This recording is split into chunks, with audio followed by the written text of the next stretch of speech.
આખું ઘર સંબંધીઓથી ભરેલું હતું. કાકાને સુવાની કોઈ જગ્યા ન મળી, તેથી માએ તેમને મારા રૂમમાં સુવડાવી દીધા. પરંતુ કાકાના મનમાં મારા માટે ખોટા વિચારો હતા. જ્યારે મધ્યરાત્રિએ રૂમનો પ્રકાશ બંધ હતો, ત્યારે કાકા ઠંડીનું બહાનું બનાવીને મારી ચાદરમાં ઘૂસી ગયા. અડધી રાતે તેને મને સહેલાવાનું શરૂ કર્યું, જેના કારણે મારી આંખ ખુલી અને પછી કાકાએ મને ચૂપ રહેવાનું કહ્યું. તેણે કહ્યું, આ બધી વાતો તમને તમારા ઘરના વડીલો કહેશે નહીં અને તને પણ આ ગમશે. પછી આખી રાત તેને મને. હેલો મિત્રો, આ આકર્ષક વાર્તામાં આપનું સ્વાગત છે. મારું નામ દિવ્યા છે અને હું 18 વર્ષની છું. આ ત્યારની વાત છે જ્યારે મારી મોટી બહેન લગ્ન કરવા જઈ રહી હતી. લગ્નમાં હજી થોડા દિવસો બાકી હતા, પરંતુ લગ્ન અને રસમથી સંબંધિત તૈયારીઓ શરૂ થઈ ગઈ હતી. અમારા સૌથી નાના કાકા પણ અમારા ઘરે આવ્યા હતા, જેમણે હજી લગ્ન કર્યા ન હતા. તે બહેનને શગુન અને આશીર્વાદ આપવા આવ્યા હતા. કાકાજી અને માં બેઠા વાત કરી રહ્યા હતા. તેના શબ્દો સાંભળ્યા પછી હું હસવા લાગી અને મને જોઈને બહેન પણ હસવા લાગી, કારણ કે તે મારા હાસ્યનું કારણ જાણતી હતી. જ્યારે કાકા ઊભા થયા અને મારી પાસે આવ્યા, ત્યારે દીદી તેના રૂમમાં ચાલી ગઈ. તે જાણતી હતી કે કાકા મને મારા હાસ્યનું કારણ પૂછશે. કાકાજી મારી પાસે આવ્યા અને મારા ખંભા પર હાથ મૂક્યો અને કહ્યું કે મારી નાની પરી કેમ હસે છે. મેં કહ્યું, કંઈ નહીં કાકા, હું બહેનની વાત સાંભળીને હસી રહી હતી. પણ કદાચ કાકા સમજી ગયા કે અમે બંને કેમ હસી રહ્યા હતા. તેણે કહ્યું, હું બધું જાણું છું. તમારી માં મને મારા લગ્ન વિશે પૂછતી હતી, તેથી તમે બંને હસી રહ્યા હતા. પરંતુ તમે ચિંતા કરશો નહીં, તમારા કાકા ખૂબ જ જલ્દી લગ્ન કરશે. કાકાજી તેના લગ્ન વિશે ખૂબ જ ગંભીર બની ગયા હતા, કારણ કે કોઈ પણ તેના લગ્ન વિશે વાત કરી રહ્યા ન હતા. જ્યારે તે મોટા હતા તેની ઉંમર 35 વર્ષની હતી અને હવે દીદી પણ લગ્ન કરવા જઈ રહી હતી, જે તેનાથી ખૂબ નાની હતી. કાકાજીએ મારા ખંભા પર જે રીતે હાથ મૂક્યો હતો, મને ખૂબ વિચિત્ર લાગ્યું. તેથી મેં તેનો હાથ છોડાવ્યો અને મારા રૂમમાં ગઈ. મિત્રો, હું મારા પરિવારની સૌથી નાની અને પ્રિય પુત્રી હતી. મારા માતા અને પિતાએ મને ખૂબ લાડથી પાડી હતી અને મને ખબર ન હતી કે આટલી નાની ઉંમરે પણ કોઈ મારી સાથે આવું કંઈક કરી શકે છે. તે જાન્યુઆરીનો મહિનો હતો અને ખૂબ જ ઠંડી હતી.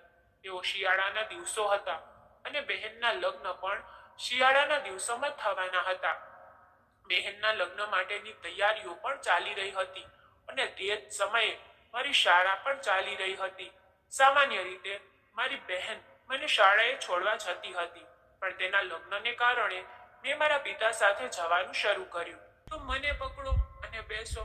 હું ખૂબ જ ઠંડી અનુભવી રહી હતી અને હું તે સહન કરી શકી નહીં, તેથી મેં તેમને પકડી લીધા.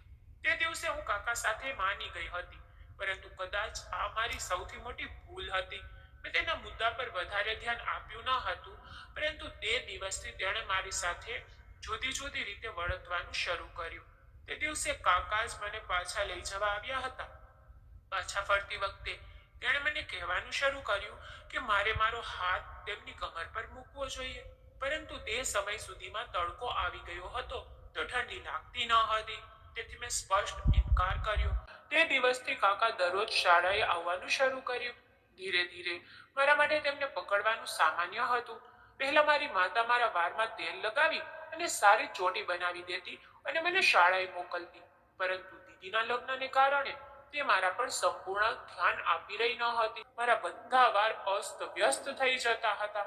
તે દિવસે હું ઘરે આવી ત્યારે મેં પહેલા મારો સ્કૂલનો ડ્રેસ બદલ્યો અને મારા વાળ ખોલ્યા. જેલમાં ફસાઈ ગયા. હું ફક્ત તેને દૂર કરવાનો પ્રયાસ કરી રહ્યો હતો, પણ તમે ગુસ્સે થયા અને બહાર ગયા. તે સમયે મને લાગ્યું કે કાકા બરાબર કહે છે. મેં કહ્યું, ઠીક છે, પરંતુ તમે અહીં શું કરી રહ્યા છો?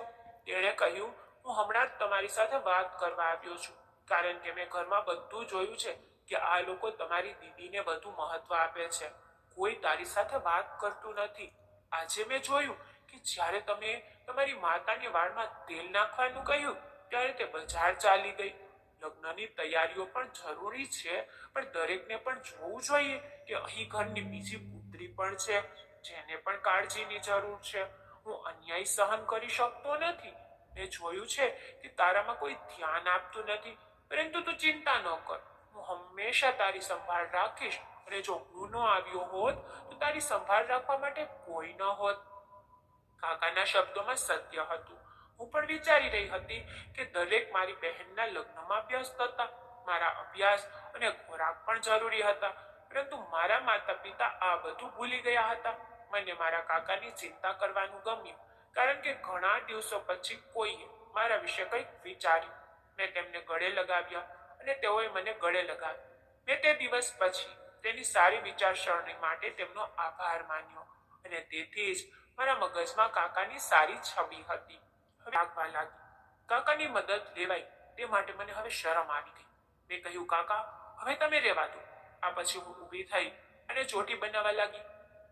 મને ચોટી બનાવતી જોઈને કાકા મારી સુંદરતાની પ્રશંસા કરવા લાગ્યા અને મને ઉપરથી નીચે સુધી જોવાનું શરૂ કર્યું, જે મને ખૂબ જ વિચિત્ર લાગ્યું. હું વારંવાર તેને મારા રૂમમાંથી બહાર જવાનું કહેતી હતી અને તે મારું સાંભળતા ન હતા. મને લાગ્યું કે તેની આંખો મારા માટે ખોટી છે. હું તેની આંખોથી ડરતી હતી. પછી અચાનક મારા પિતાનો અવાજ બહારથી આવ્યો. કાકા તેનો અવાજ સાંભળ્યા પછી તરત મારા રૂમમાંથી બહાર ગયા. આ પછી એક અઠવાડિયું વધુ પસાર થયું અને મહેમાનો વધુ આવવા લાગ્યા. મહેમાનોની સંખ્યા વધી ગઈ હતી અને તે બધાના બેગ મારા રૂમમાં રાખવામાં આવ્યા હતા. તે રાતે મા કાકાને મારા રૂમમાં સુવડાવવા આવી. તેને મને કહ્યું કે, દિવ્યા દીકરા, બહાર હોલમાં મહેમાનો સૂઈ રહ્યા છે અને બધા રૂમ પર ભળેલા છે. તમે એક રાત માટે કાકાને રૂમમાં સુવડાવી શકો છો? બહાર ખૂબ જ ઠંડી હતી, તેથી મેં કાકાને મારા રૂમમાં કંઈ પણ વિચાર્યા વિના સુવા દીધા. પરંતુ મને ખબર નહોતી કે તે રાત્રે કાકાજી મારી સાથે શું કરશે. કાકાજી રાતે મારી પાસે આવ્યા અને તેની પોતાની ચાદર હોવા છતાં મારી ચાદરમાં ઘૂસી ગયા. આ પછી અમે બંને સૂઈ ગયા. મધ્યરાત્રે મને લાગ્યું કે કોઈ મારી ચાદર ખેંચવાનો પ્રયાસ કરી રહ્યું છે. પછી કાકાએ કહ્યું કે, દીકરા, હું ખૂબ જ ઠંડી અનુભવું છું. શું તમે તમારી ચાદર મારી સાથે શેર કરી શકો છો? મેં દયા કરી તેને મારી ચાદરમાં સુવડાવી દીધા. મારી આંખ લાગી તો અચાનક તેને મારા ગળા પર જોરથી બટકું ભરી દીધું, જેથી મેં જોરથી બૂમ પાડી અને ત્યાંથી જવાનો પ્રયાસ કરી રહી હતી. પરંતુ કાકા મને બિલકુલ જવા દેતા ન હતા. તેણે કહ્યું કે, દિવ્યા, ફક્ત હું આ ઘરમાં તારી સંભાળ રાખી શકું છું. હવે તમે મોટા થઈ ગયા છો અને મોટી છોકરીઓને એક અલગ પ્રકારની ચોકલેટ આપવામાં આવે છે, જે હું હવે તને આપીશ. તારું કુટુંબ તને આ બધું કહેશે નહીં. તું માત્ર ચૂપ રહે અને આનંદ કર. કાકાની વાતો મને બરાબર લાગી નહીં. મને લાગ્યું કે તે કંઈક ખોટું કરશે. હું તેમને આગળ ધકેલવાનો પ્રયાસ કરી રહી હતી, પરંતુ તેઓએ મારું મોં બંધ કરી દીધું હતું. હું સમજી રહી હતી કે તે શું ઈચ્છે છે, તે શું માંગે છે. પછી મેં તેના હાથ પર બટકું ભર્યું, જેથી તેનો હાથ મારા મોંથી આગળ હટી ગયો અને મેં મોઢેથી ચીસો પાડવાનું શરૂ કર્યું. કદાચ મારી બહેન સુધી મારી ચીસ પહોંચી હતી, તેથી મારી બહેન મારા રૂમમાં દોડી આવી અને કાકાને મારી નજીક જોતા તે સમજી ગઈ. હું ભાગી અને મારી બહેનને ગળે લગાવી. મેં કહ્યું, દીદી. તેણે કહ્યું, દિવ્યા, તારે કંઈ પણ કહેવાની જરૂર નથી. બધું સમજી ગઈ છું. જ્યારે કાકા તારા રૂમમાં આવ્યા ત્યારે જ મને શક થયો, પણ માને કારણે મેં કંઈ પણ કહ્યું નહીં. મમ્મી દીદીને મૌન રહેવા માટે કહેતી હતી, પરંતુ દીદીએ ક્રોધમાં કહ્યું, મમ્મી, હવે મારું મોં બંધ ન કરો, જેમ થોડા વર્ષો પહેલા કર્યું હતું. જ્યારે મેં મારી બહેન તરફ જોયું ત્યારે તેણે કહ્યું કે, હા દિવ્યા, થોડા વર્ષ પહેલા એક મહેમાને મારી સાથે પણ આવું કર્યું હતું, પરંતુ જ્યારે મેં આવી વાત કરી ત્યારે તેણે મારું મોં બંધ કરી દીધું. મેં મારા માટે અવાજ ઉઠાવ્યો ન હતો, પરંતુ હું મારી બહેન સાથે અન્યાય નહીં થવા દઈશ. જે લોકો બીજાની બહેનો પર ખરાબ નજર રાખે છે તેઓને તો સજા થવી જોઈએ, કારણ કે આવા લોકો ફક્ત બહાર જ નહીં પણ આપણા પોતાના ઘરોમાં પણ હોય છે. ત્યારે માએ દીદીને અટકાવવાનો પ્રયાસ શરૂ કર્યો અને કહ્યું કે, દીકરા, જો આ સમાચાર બહાર ફેલાશે તો પછી ભવિષ્યમાં દિવ્યાના લગ્નમાં સમસ્યાઓ થશે અને મેં તને તારા માટે શાંત રહેવાનું કહ્યું હતું. જો લોકોને ખબર પડે કે કોઈ છોકરી સાથે આવું થયું છે તો તે છોકરી સમાજમાં ખરાબ નજરે જોવામાં આવે છે. માની વાત સાંભળીને દીદી વધુ ગુસ્સે થઈ ગઈ અને તેને કહ્યું, શિક્ષિત માતા પિતાને કારણે છોકરીઓ પર અત્યાચાર થાય છે અને છોકરીઓને શાંતિથી તે બધું સહન કરવું પડે છે. આ કેવો ન્યાય? જેની સાથે ખરાબ થયું તે ચૂપ રહીને ઘરમાં બેસે અને જેને આવું કર્યું તે મજાથી બહાર ફળે.